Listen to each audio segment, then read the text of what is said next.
नमस्कार। आज एक बहुत ही आम लेकिन कंफ्यूजिंग मेडिकल रिपोर्ट को समझने की कोशिश करते हैं।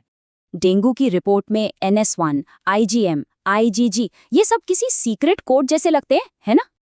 तो चलिए इस कोड को मिलकर तोड़ते हैं और समझते हैं कि इनका असली मतलब क्या है। पहला सुराग है NS1 एंटीजन। इसे समझिए बीमारी का अर्ली डिटेक्टर। इसकी टाइमिंग बहुत खास है। NS1 इन्फेक्शन के बिल्कुल शुरू में ही पकड़ में आ जाता है।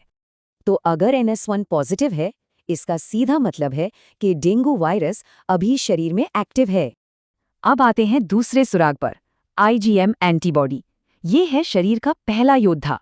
IgM थोड़ा लेट आता है, करीब 5वें दिन के बाद।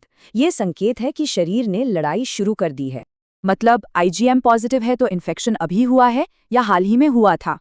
और हमारा आखिरी सुराग IgG एंटीबॉडी, ये इन्फेक्शन की याददाश्त या हिस्ट्री है। EGG पहले इन्फेक्शन में काफ़ी देर से आता है और फिर जिंदगी भर के लिए बॉडी में रह जाता है।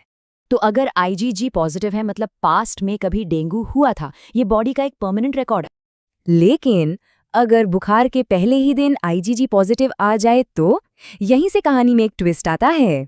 यहाँ सबसे बड़ा फर्क देखिए, IgG का शुरू में ही पॉजिटिव होना सब कुछ बदल देता है।